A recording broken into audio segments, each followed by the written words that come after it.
ಅದು ನಾಳೆ ಟಿಫನ್ಗೆ ಇವತ್ತು ಯೋಚನೆ ಮಾಡಬೇಕು ನಾವು, ಯಾಕಂದರೆ ಗೈಸ್ ಇದು ತಡ್ನಿ ಬೇಳೆ ಅಲ್ಲಿ ಇರುವಂಥ ಐಟಮ್ನ ಬಳಸ್ಕೊಂಡು ನಾವು ಯಾಕೆ ಒಂದು ಚಮಚದಲ್ಲಿ ಅಕ್ಕಿ ಹಿಟ್ಟು.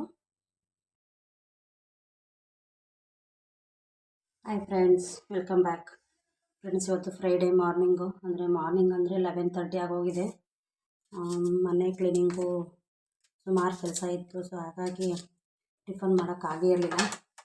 ಅದಕ್ಕೆ ಇವಾಗ ಮಾಡ್ತಾಯಿದ್ದೀನಿ. ಆಲ್ರೆಡಿ 11:30 ಆಗಿರಬೇಕು ಅಂತ ಅನಿಸುತ್ತೆ.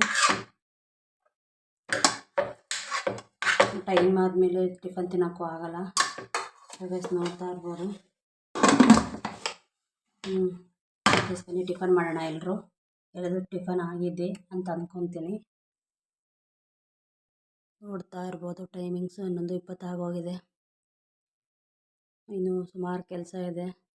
ಹಿಂದಿನ ದಿವಸನೇ ರೆಡಿ ಮಾಡ್ಕೊಳ್ಳಿಲ್ಲ ಅಂದರೆ ಕೆಲಸ ಮಾಡೋಕ್ಕಾಗೋದೇ ಇಲ್ಲ ಫ್ರೆಂಡ್ಸ್. ನಾನು ಪ್ರತಿ ದಿವಸ ಗುರುವಾರನೇ ಮಾಡ್ತಿದ್ದೆ. ಸೊ ನಾವು ಎಲ್ಲೆಲ್ಲೋ ಸ್ವಲ್ಪ ಟ್ರಿಪ್ಪೆಲ್ಲ ಹೋಗಿದ್ದು, ಹಾಗಾಗಿ ನಾನು ಗುರುವಾರ ಏನೂ ಮಾಡ್ಕೊಳಕ್ಕಾಗಲಿಲ್ಲ.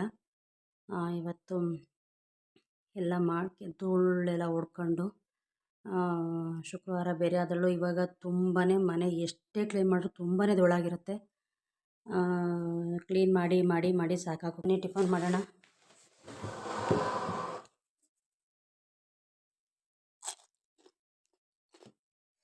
ಫ್ರೆಂಡ್ಸ್, ಟಿಫನ್ ಆಯಿತು. ನಾಳೆ ಟಿಫನ್ಗೆ ಇವತ್ತು ಯೋಚನೆ ಮಾಡಬೇಕು ನಾವು, ಯಾಕಂದರೆ ಮಕ್ಕಳು ಸ್ಕೂಲಿಗೆ ಕಳಿಸೋರು. ಇವತ್ತೇ ರೆಡಿ ಮಾಡಿಟ್ರೆ ನಾಳೆ ಈಸಿ ಆಗುತ್ತೆ. ಅದಕ್ಕೆ ಇವತ್ತು ಇಡ್ಲಿ ನೆನೆಹಾಕೋಣ ಅಂತ ನೆನೆಹಾಕ್ತಾಯಿದ್ದೀನಿ. ಈ ಚಳಿಲಿ ಸ್ವಲ್ಪ ಬೇಗ ನೆನೆಸಿ, ಯಾಕಂದರೆ ವೆದರು ಕೋಲ್ಡ್ ಇರೋದ್ರಿಂದ ಸರಿ ಚೆನ್ನಾಗಿ ಬರಲ್ಲ ಅಥವಾ ರೈಸ್ ಆಗೋಲ್ಲ ಸರಿ. ಸೊ ಹಾಗಾಗಿ ಸೆಕೆಂಡ್ ಟೈಮಲ್ಲಾದರೆ ರೈಸ್ ಆಗಿಬಿಡುತ್ತೆ. 1:30 ಈ ಥರ ಎಲ್ಲ ನೆನೆಹಾಕಿದ್ರು ನಡೆಯುತ್ತೆ. ಬಟ್ ಇವಾಗ ಚಳಿ ತುಂಬ ಇರೋದ್ರಿಂದ ಆದಷ್ಟು ಸ್ವಲ್ಪ ಬೇಗನೆ ನೆನೆಹಾಕಿ. ನಾನು ನೆನೆಹಾಕ್ತಿರೋದೆಲ್ಲ 11:30 ಆಗೋಗ್ಬಿಟ್ಟಿದೆ. ನಾನು ಬೆಳಗ್ಗೆ 10-10:30 ನೆನೆಹಾಕಿ ಸರಿ ಹೋಗಿರೋದು. ಸ್ವಲ್ಪ ಲೇಟ್ ಆಗೋಯಿತು. ಗೈಸ್, ಇದರಲ್ಲಿ ನಾನು 2 ಲೋಟ ಅಕ್ಕಿ ತೊಗೊಂಡಿದ್ದೀನಿ. ನೋಡ್ದಾಗಿರ್ಬೋದು. ಸಾಕು ನಮಗೆ ಎಷ್ಟು. ಇವಾಗ ಇದು ಅಕ್ಕಿ ಇದಕ್ಕೆ ಇದರಲ್ಲಿ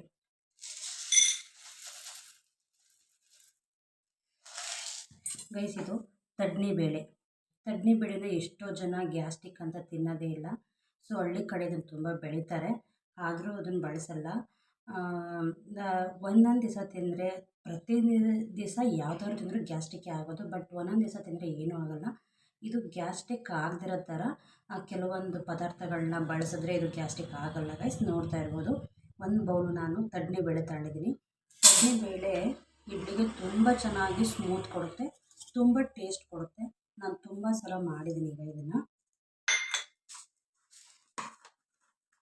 ಅದ್ರ ಜೊತೆಗೆ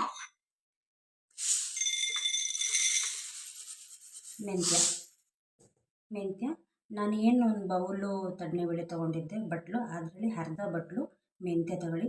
ಮೆಂತ್ಯ ಹಾಕೋದ್ರಿಂದ ಗ್ಯಾಸ್ಟ್ರಿಕ್ ಆಗೋಲ್ಲ. ಒಂದು ಹುಳಿ ಅಥವಾ ಹಿಟ್ಟು ಇದಾಗಲ್ಲ. ಆಮೇಲೆ ಯಾರೇ ತಡ್ನಿಬೇಳೆ ತಿಂದು ಗ್ಯಾಸ್ಟ್ರಿಕ್ ಆಗ್ತಿದೆ ಅನ್ನೋರಿಗೆ ಈ ಥರ ಹಾಕೊಂಡ್ರೆ ಗ್ಯಾಸ್ಟ್ರಿಕ್ಕು ಆಗೋಲ್ಲ. ಇಡ್ಲಿ ಕೂಡ ತುಂಬ ಚೆನ್ನಾಗುತ್ತೆ, ಹೆಲ್ತ್ ಕೂಡ ತುಂಬ ಚೆನ್ನಾಗಿರುತ್ತೆ. ಹಾಗೆ ಒಂದು ಮುಕ್ಕಾಲು ಬೌಲು ಉದ್ದಿನಬೇಳೆ. ಇದರಲ್ಲಿ ಏನು 1 ಬೌಲು ತಡ್ನಿಬೇಳೆ, ಅರ್ಧ ಬೌಲು ಮೆಂತ್ಯ, ಮುಕ್ಕಾಲು ಬೌಲು ಉದ್ದಿನಬೇಳೆ ಗೈಸ್. ನೋಡ್ತಾ ಇರ್ಬೋದು. ಎಷ್ಟು ಹಾಕಿ ಸಂಜೆ 6-6:30 ತನಕ ಇದನ್ನು ನೆನೆಲಿ ಗೈಸ್. ಚೆನ್ನಾಗಿ ನೆಂದಷ್ಟು ಇಡ್ಲಿ ಸ್ಮೂತ್ ಆಗುತ್ತೆ. ಇದಕ್ಕೆ ನೀರು ಹಾಕ್ತೀನಿ.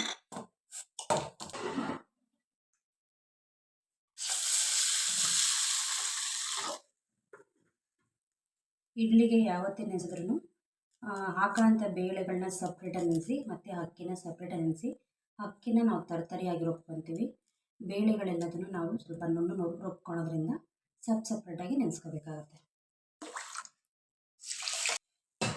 ನೀಟಾಗಿ 2-3 ಸಲ ತೊಳೆದು ಗಲೀಜೆಲ್ಲ ಹೋಗೋ ಥರ ಆಮೇಲೆ ನೀರು ಹಾಕಿ ನೆನೆಯೋಕ್ಕಿಡಿ.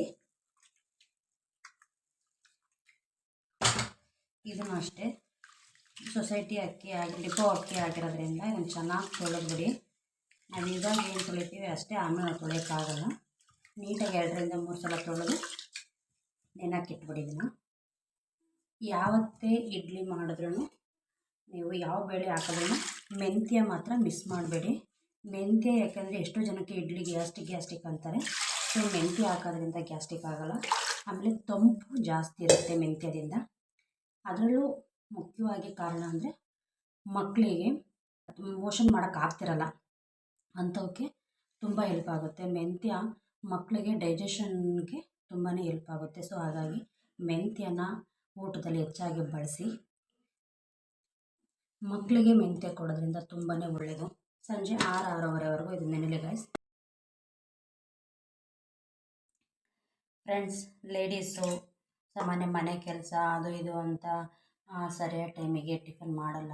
ಒಂದು ಸರಿಯಾದ ಸಮಯಕ್ಕೆ ಟಿಫನ್ ಮಾಡ್ದಲೇ ಇದ್ದರೆ ಗ್ಯಾಸ್ಟ್ರಿಕ್ ಆಗೋದು ಈಗ ನೋಡ್ತಾನೆ ಇರ್ಬೋದು. ಸಹಜವಾಗಿ ಅದೊಂದು ಬಂದೋಗಿದೆ. ಎಂಥವ್ರಿಗೂ ಚಿಕ್ಕ ವಯಸ್ಸಿಂದ ಹಿಡಿದು ದೊಡ್ಡ ವಯಸ್ಸಿನವ್ರಿಗೂ ಗ್ಯಾಸ್ಟ್ರಿಕ್ ಅನ್ನೋದು ಬಂದೋಗ್ಬಿಟ್ಟಿದೆ ಗೈಸ್.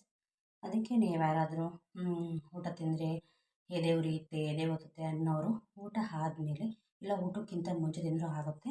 ಈ ಥರ ಮೊಸರನ್ನು ಒಂದು ಬೌಲಿಗೆ ಹಾಕ್ಕೊಂಡು ಸಕ್ಕರೆ ಹಾಕ್ಕೊಂಡು ಆವಾಗವಾಗ ಮನೆಯಲ್ಲಿ ತಿಂತಾಯಿರಿ. ಗ್ಯಾಸ್ಟ್ರಿಕ್ ಕೂಡ ನಿವಾರಣೆ ಆಗುತ್ತೆ. ತುಂಬಾ ಒಳ್ಳೆಯದು ಸಕ್ಕರೆ ಮತ್ತು ಮೊಸರು. ಯಾರೇ ಆಗಿರ್ಬೋದು, ಸಣ್ಣ ಮಕ್ಳಿಗೆ ಕೊಟ್ಟರು ತಪ್ಪೇನಿಲ್ಲ. ಇದು ತುಂಬಾ ಒಳ್ಳೆಯದು. ಅವ್ರಿಗೂ ಡೈಜೆಷನ್ ನೀಟಾಗಿ ಆಗುತ್ತೆ. ಹಾಗೆ ಮೋಷನ್ ಕೂಡ ನೀಟಾಗಿ ಮಾಡ್ತಾರೆ ಮಕ್ಕಳು ಕೂಡ. ಅದರಲ್ಲೂ ಎಸ್ಪೆಷಲಿ ಮಹಿಳೆಯರು ಮನೆಯಲ್ಲಿ ಇರೋ ಅಂಥವ್ರು ಮನೆ ಕೆಲಸ ಆ ಕೆಲಸ ಆಗಲಿ ಆಮೇಲೆ ತಿನ್ನೋಣ, ಈ ಕೆಲಸ ಆಗಲಿ ಆಮೇಲೆ ತಿನ್ನೋಣ ಅಂತ ನಾವು ಟೈಮಿಂಗ್ ಸರಿ ಟಿಫನ್ ಮಾಡೋದಿಲ್ಲ. ಸೊ ಆ ಥರ ಇರೋರು ಆದಷ್ಟು ಇಲ್ಲ ಊಟ ತಿಂಡಿ ತಿನ್ನೋಕ್ಕಾಗಲ್ಲ ಅನ್ನೋರು ಈ ಥರ ಒಂದು ಬೌಲ್ ಸಕ್ಕರೆಗೆ ಮೊಸರಿಗೆ ಸಕ್ಕರೆ ಹಾಕ್ಕೊಂಡು ಮೊದಲು ತಿನ್ನಿ.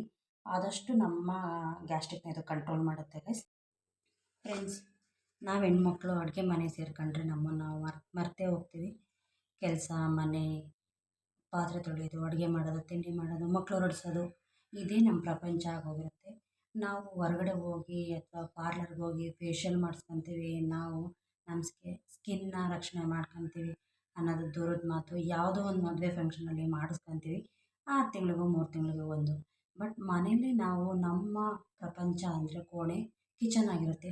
ಕಿಚನಲ್ಲಿ ಇರುವಂಥ ಐಟಮ್ನ ಬಳಸ್ಕೊಂಡು ನಾವು ಯಾಕೆ ನಮ್ಮ ಸ್ಕಿನ್ನ ಪ್ರೊಟೆಕ್ಟ್ ಮಾಡ್ಕೊಬಾರ್ದು ಅಲ್ವಾ? ಸೊ ಹಾಗಾಗಿ ಇವತ್ತು ನಾನು ಅಡುಗೆ ಮನೆ ಸಿಗುವಂತಹ ಪದಾರ್ಥಗಳು ನಾವು ಬಳಸ್ಕೊಂಡು ಹೇಗೆ ಪ್ರೊಟೆಕ್ಟ್ ಮಾಡೋದು ನಮ್ಮ ಸ್ಕಿನ್ನ ಅನ್ನೋದನ್ನ ನಿಮಗೆ ತೋರಿಸ್ಕೊಡ್ತಾ ಇದ್ದೀನಿ ಗೈಸ್. ನೋಡ್ತಾ ಇರ್ಬೋದು, ಪ್ರತಿಯೊಂದು ಅಡುಗೆ ಮನೇಲಿ ಇದ್ದೇ ಇರುತ್ತೆ ಇದು. ನಾವು ಕೂಡ ಅದನ್ನು ಬಳಸ್ಕೊಂಡು ಒಂದು ಸಿಂಪಲ್ ಫೇಸ್ ಪ್ಯಾಕ್ ಮಾಡ್ಕೊಳ್ಳೋಣ ಗೈಸ್. ಏನೇನು ಅದನ್ನು ಹಾಕ್ಕೊತೀನಿ ನೋಡಿ. 1 ಚಮಚ ಇದರಲ್ಲಿ ಅಕ್ಕಿ ಹಿಟ್ಟು, ಕಡಲೆ ಹಿಟ್ಟು 1 ಚಮಚ, ಬಜ್ಜಿ ಮಾಡ್ತೀವಲ್ಲ ಆ ಕಡಲೆ ಹಿಟ್ಟು, 1 ಚಿಟಿಕೆ ಅರಿಶಿನ, 1 ಸ್ಪೂನು ಗಟ್ಟಿ ಮೊಸರು ಹಾಕ್ಕೊಳ್ಳಿ. ಬೇಕು ಅಂದರೆ ಆ್ಯಡ್ ಮಾಡ್ಕೊಬೋದು, ಬಟ್ ಫಸ್ಟು 1 ಸ್ಪೂನ್ ಹಾಕ್ಕೊಳ್ಳಿ. ತುಂಬ ಕೈಸಿಗ ನೀಟಾಗಿ ಮಿಕ್ಸ್ ಮಾಡ್ಕೊಳ್ಳಿ. ಈಗ ರೆಡಿಯಾಗಿದೆ ಗೈಸ್. ಇದೇನಕ್ಕೆ ಅಂತ ಕೇಳ್ಬೋದಾ ನೀವು? ನಾವು ಬರೀ ಸ್ಕಿನ್ ಮಾತ್ರ ಪ್ರೊಟೆಕ್ಷನ್ ಮಾಡ್ಕೊಂಡ್ರೆ ಸಾಲದು, ನಮ್ಮ ಕಣ್ಣುಗಳು ಅಷ್ಟೇ ನಮಗೆ ಮುಖ್ಯ. ತುಂಬ ಜನಕ್ಕೆ ಹೀಟು ಜಾಸ್ತಿ ಆಗಿರುತ್ತೆ, ಕಣ್ಣು ಕೆಂಪಾಗಿರುತ್ತೆ. ಸೊ ಅಂಥವರು ನಿಮ್ಮ ಮನೇಲಿ ಸಾಮಾನ್ಯ ಸೌತೆಕಾಯಿ ತಂದೆ ತರ್ತಾರೆ, ಇದ್ದೇ ಇರುತ್ತೆ. ತುಂಬ ಏನು ಬಂಡವಾಳ ಇದಕ್ಕೆ ಇನ್ವೆಸ್ಟ್ ಮಾಡಲ್ಲ, ಇಲ್ಲ ಯಾವುದೋ ಸಿಗಲ್ಲ ಅನ್ನೋ ಥರ ಏನಿಲ್ಲ. ಪ್ರತಿಯೊಬ್ಬರ ಮನೇಲೂ ಎಲ್ರಿಗೂ ಸಿಕ್ಕೇ ಸಿಗುತ್ತೆ, ಎಲ್ಲರ ಮನೇಲಿ ಇದ್ದೇ ಇರುತ್ತೆ ಗೈಸ್. ಈ ಥರ ತೆಳುವಾಗಿ ಸೌತೆಕಾಯಿ ಪೀಸ್ ಮಾಡ್ಕೊಳ್ಳಿ. ಈ ಥರ 2 ಸಾಕು. ಪ್ಯಾಕ್ ಮಾಡಿಕೊಂಡು ಮುಖಕ್ಕೆ ಪೂರ್ತಿ ಫೇಸ್ ಪ್ಯಾಕ್ ಹಾಕ್ಕೊಂಡು ನಂತರ 2 ಕಣ್ಣುಗಳಿಗೂ ಈ ಥರ ಒಂದೊಂದು ಪೀಸ್ನ ಇಟ್ಕೊಳ್ಳಿ ನಿಮ್ಮ ಕಣ್ಣ ಮೇಲೆ. ಒಂದು 5 ಮಿನಿಟ್ಸು ರಿಲ್ಯಾಕ್ಸ್ ಆಗಿ. 5 ಮಿನಿಟ್ಸು ರಿಲ್ಯಾಕ್ಸ್ ಆದರೆ ಮೈಂಡಿಗೂ ತುಂಬ ರಿಫ್ರೆಶ್ನೆಸ್ ಸಿಗುತ್ತೆ, ಹಾಗೆ ಕಣ್ಣಿಗೂ ರಕ್ಷಣೆ ಸಿಗುತ್ತೆ, ನಮಗೂ ಟೆನ್ಷನ್ ಕಡಿಮೆ ಆಗುತ್ತೆ, ಏನೋ ಒಂಥರ ನೆಮ್ಮದಿ ಫೀಲ್ ಆಗುತ್ತೆ ಗೈಸ್. ಒಂದು 5 ಮಿನಿಟ್ಸು ಈ ಥರ ಮಾಡೋದ್ರಿಂದ ಎಲ್ಲೋ ಹೋಗಿ ಸಾವಿರಾರು ರೂಪಾಯಿ ಖರ್ಚು ಮಾಡ್ಕೊಂಡು ನಮಗೆ ಎಸ್ಪೆಷಲಿ ಮಿಡ್ಲ್ ಕ್ಲಾಸ್ ಜನಕ್ಕೆ ಬಂಡವಾಳ ಇನ್ವೆಸ್ಟ್ ಮಾಡ್ಕೊಂಡು ಆ ಥರ ಎಲ್ಲ ಮಾಡಿಸ್ಕೊಳ್ಳೋ ಶಕ್ತಿನೂ ಇರೋಲ್ಲ. ಮನೇಲಿ ಇರೋ ಅಂಥದ್ದು ನಾವು ಬಳಸ್ಕೊಂಡು 0 ಇನ್ವೆಸ್ಟ್ಮೆಂಟ್ 100% ರಿಸಲ್ಟ್ ಯಾಕೆ ಮಾಡ್ಕೋಬಾರ್ದು ಹೇಳಿ ನೋಡೋಣ ಗೈಸ್. ಬನ್ನಿ, ನಾನು ಅಪ್ಲೈ ಮಾಡೋದ ನಿಮಗೆ ತೋರಿಸ್ಕೊಡ್ತೀನಿ. ಇದನ್ನು ಹಚ್ಚೋಕ್ಕಿಂತ ಮುಂಚೆ ನೀಟಾಗಿ ಫೇಸ್ನ ತೊಳ್ಕೊಂಡು ಒರೆಸ್ಕೊಂಡು ಇದನ್ನು ನೀಟಾಗಿ ಒಂದು ಕಡೆಯಿಂದ ಪ್ಯಾಕ್ನ ಹಾಕ್ಕೊಂಬನ್ನಿ.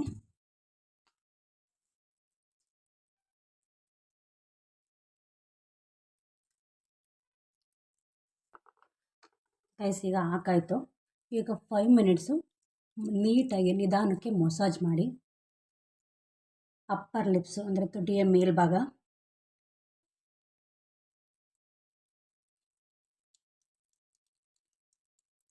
ಹಾಗೆ ಈ ಥರ ಮೂಗಿನ ಅಕ್ಕಪಕ್ಕ ಮತ್ತು ಕೆನ್ನೆಗಳು ತುಂಬ ರಬ್ ಮಾಡಬೇಡಿ, ಲೈಟಾಗಿ ಈ ಥರ ಮಸಾಜ್ ಮಾಡಿ.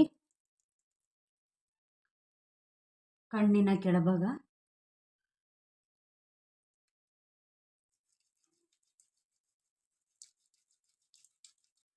ಫ್ರೆಂಡ್ಸ್ ಮುಖಕ್ಕೆ ಮತ್ತು ಕೈಗಳಿಗೆಲ್ಲ ಹಚ್ಕೊಂಡಾಯಿತು.